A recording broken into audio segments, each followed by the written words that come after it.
Hello, and welcome to another episode of Solo No More. I'm your host, Catryce, and today we are going to be talking about the HoneyBook price increase because this has been all over my Threads feed. Not so much Instagram or TikTok, but Threads. Oh my gosh, anytime that I hop on that app in the last week, that is all anyone is talking about. And I think it's very fascinating to see how people are reacting to the price increase, the decisions that are being made, the action that is being taken. And I kind of wanted to bring this discussion here because I have some thoughts. So to give a little bit of background information, I have been using HoneyBook for the last 3-ish years. I started using it in 2021 when I switched over from influencing to life coaching, and since then have stuck with it. It is also the CRM that I have experienced the most from the client perspective. A lot of photographers that I work with have used it. A lot of service providers that I've worked with have used it. I've also been exposed to platforms like Dipsado and Hello Bonsai, and I've been sent invoices through Stripe. And I've also seen and experienced people who just do manual, like I don't even know what platform they use to create their invoices, but they just send it via email and they create their they create their contracts via like Docs, or was the Microsoft version? Word. Yes. They create it off of Word. But that all being said, I love HoneyBook. And honestly, like without being, oh my gosh, I'm just repeating myself. Here's the thing. With the HoneyBook price increase, I'm not surprised. I knew that they had upgraded, or not upgraded. I guess it could be considered an upgrade, but they had added at least 30 plus new features in the year 2024. Turns out, after seeing all the discourse online, they've added over 80 new features. Of course, they're going to increase their rates. Do I think that the way they went about it was great? No. Do I think the rollout plan for it is great? Not exactly. It could be better. But here we are. And now it's time to make some decisions and take some action.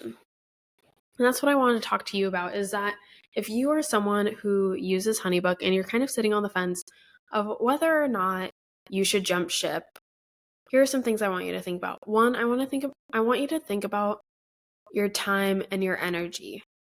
Is it really worth it to spend it researching new platforms, taking the time to move all of your client data to a new platform? Should you be spending your time doing that? Or could you be spending your time creating content, having sales conversations, showing up for your clients? These are things that you have to think about, is where do you want to spend your time? And if you aren't willing to spend your time moving platforms and it's not like a small little task that you're like, oh, I just need to spend like an hour or two on. You need to take some time, and you also need to do some research and figure out what platform actually meets your business's needs. Now, something else to also consider is, if you aren't going to take the time to do that yourself, do you have the budget to hire someone to do it for you? Because ultimately, that's like the trade-off. If you don't have time for something, then maybe you have the money for someone else to take care of it. And if you don't have the money, then maybe you should find the time. So, things to think about. Also, what is stopping you from raising your rates to cover your cost of doing business?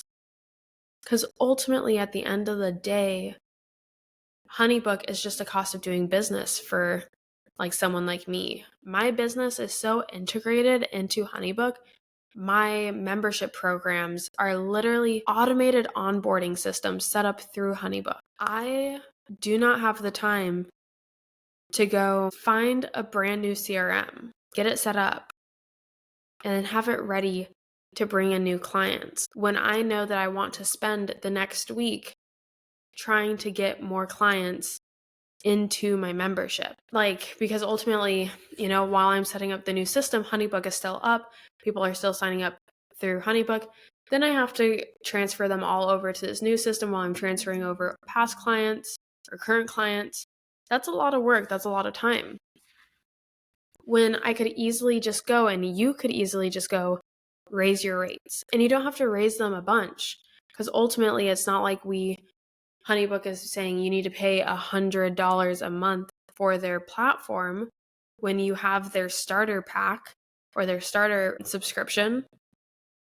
But how can you work that increase into your business, and how can you make sure that your business is set up and your pricing is set up to have space for your subscription platforms to increase their rates? Because HoneyBook is not the only platform that's raising its rates. Earlier this year, I can't even remember what month it was. It feels like this was last year, but I know it was this year. But Canva came out and raised their rates. Same thing. There was an uproar. There was discourse all over threads, because that's where I find that people are spending a lot of their time and having a lot of conversation around, the different platforms that they're using for their business, the way that they're doing their offers. But getting back to the HoneyBook thing is like, ultimately, how can you make sure that there's cushion in your business and set your pricing strategy to allow that cushion, and to make sure that there's always cushion with increasing your rates to align with the increases of the platforms that you're using. I would also encourage you to do at least biannual tech stack audits. And what I mean by a tech stack audit is I want you to go through all the platforms that you use, all the subscriptions, everything that you pay monthly, everything that you pay annually, and go through and be like, okay, what am I actually using? And not just what are you using, but what are you using to your fullest capacity? What features do they have? Because something that you have to remember is that when we sign up for these platforms, it can get really easy to be like, I need this platform for this one thing.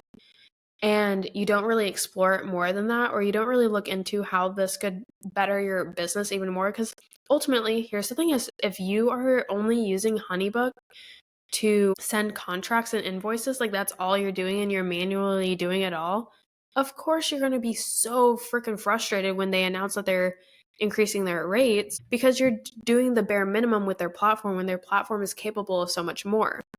So when you're doing these biannual tech stack audits, you're going through, you're figuring out, what am I using these platforms for?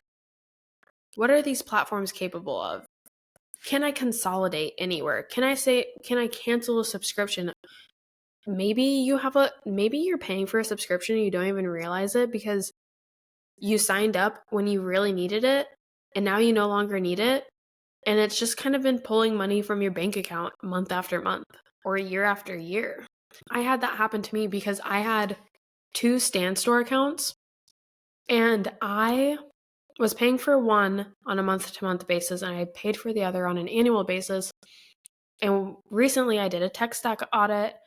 I was like, and this was a spur of the moment one, because I totally had forgotten about my annual payment coming up.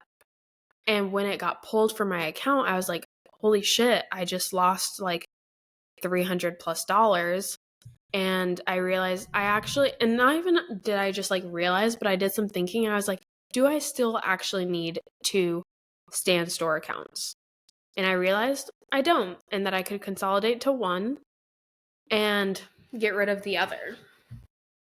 But it's good to do a tech stack audit, because you can really, it's keeping a pulse on your business and what's happening in your business and how your money is being spent, and making sure that you are utilizing the platforms that you have to their fullest capacity. That's really all I have for you today. I just kind of wanted to give you some food for thought to think about as you navigate price increases with subscriptions, and also reminding you, like, there's always going to be uproar. There's always going to be discourse. There's always going to be people who are going to be upset. And it's coming from a place like an emotional state.